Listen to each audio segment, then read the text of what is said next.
This is the fight the poems never let die. Hector of Troy, Achilles of Greece. One city, one beach. One duel that feels like the whole war condensed into breath and bronze. Men like these can rewrite a battlefield in an afternoon. They can make kings weep and walls feel mortal. But they cannot, alone, rewrite the end of Troy. 1,000 ships, 10 years of blood, heroes on both sides, and still the city stands until Greece stops fighting fair. Troy does not fall to Achilles' spear.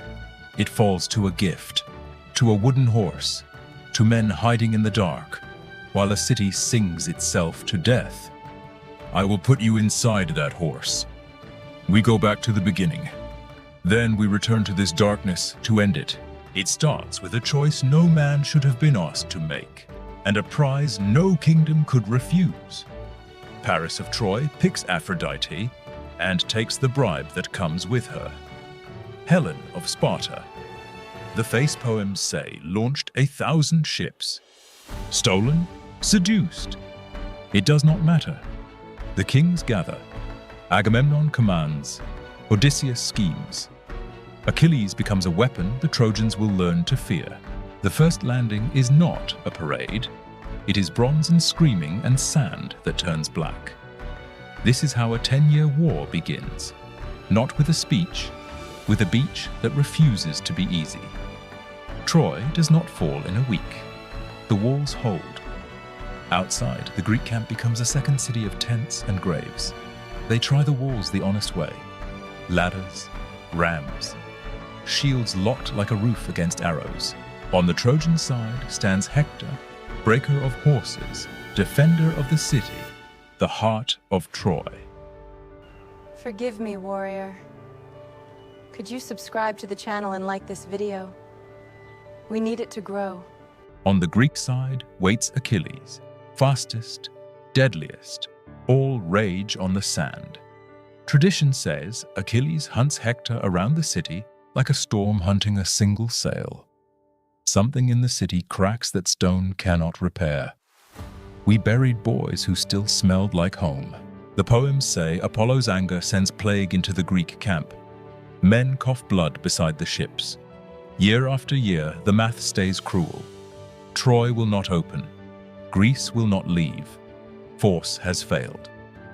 Then Odysseus, man of twists and turns, offers the unthinkable. If the walls will not break, make Troy break itself. Build a horse. Hide killers in its belly. Sail the fleet away as if Greece has quit. At dawn, the beach looks abandoned. The horse alone like a god left behind. If this is cowardice, then courage had already died on the ladders. The hatch shuts. Time dies in the dark. You count heartbeats. You taste metal. Silence is the weapon now.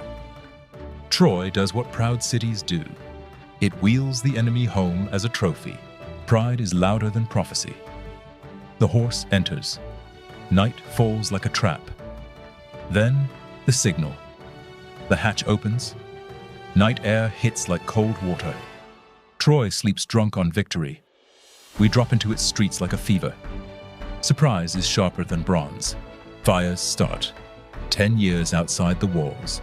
Begin to end in 1 hour inside them. I told myself this was justice.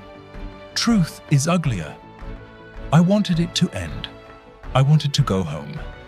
Troy does not surrender clean. It breaks loud. By morning, Troy is no longer a city. It is a lesson. The Greeks take what war always takes. Then they turn towards the water. For Odysseus, the sea is not freedom. Taking Troy cost 10 years. Getting home will cost more. Empires die of arrogance as often as they die of armies. I was not a legend. I was a tired man who climbed into a wooden belly. The past is not dead. It's waiting for you to climb into the dark. Wake the past.